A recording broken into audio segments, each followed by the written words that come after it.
ఆది అన్న గురించి మాట్లాడే ముందు సాయి గారి గురించి మాట్లాడాలి.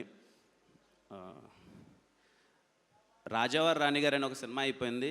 ఎస్ఆర్ కళ్యాణమండపం ఒక కథ రాసుకున్నాను. ధర్మ అనే ఒక క్యారెక్టర్ నాకు చాలా స్పెషల్. అరే మా సైడ్ ఇలాంటి ఒక పాత్ర ఉంటుంది, ఎవరు పోషిస్తే బాగుంటుందని చెప్పి చాలా ప్రయత్నించి చాలా చిన్న పిల్లోళ్ళ అలా సాయి కుమార్ గారి దగ్గరికి వెళ్ళి భయపడుతూ ఒక కథ చెప్పాను. సాయి గారు చాలా బాగుందమ్మా చేస్తాను అని చెప్పారు. చెప్పిన తర్వాత కూడా నాకు ఎక్కడో డౌట్, చేస్తారా చేయరా అని చెప్పి, సరే ఏదో మా ఊరికి వెళ్ళిపోయాను. అక్కడ షూటింగ్ చేద్దామనే టైంలో సాయి గారు వచ్చారు. నేను కానీ చోటుబాయ్ కానీ రోజు మార్నింగ్ భయపడుతూ సాయి గారి దగ్గరికి వెళ్ళేవాళ్ళం అనమాట.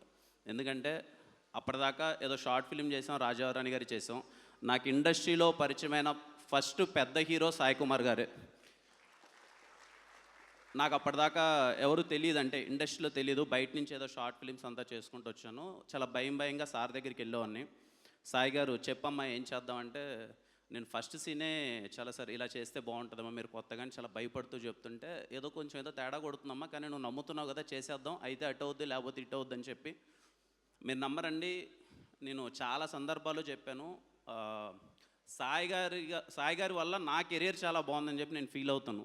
బికాజ్ ఎందుకంటే ఎస్ఆర్ కళ్యాణ మండపంలో ఆ పాత్రగా అంత బాగా రాకపోయానంటే మేబీ ఎలా ఉండదో తెలీదు.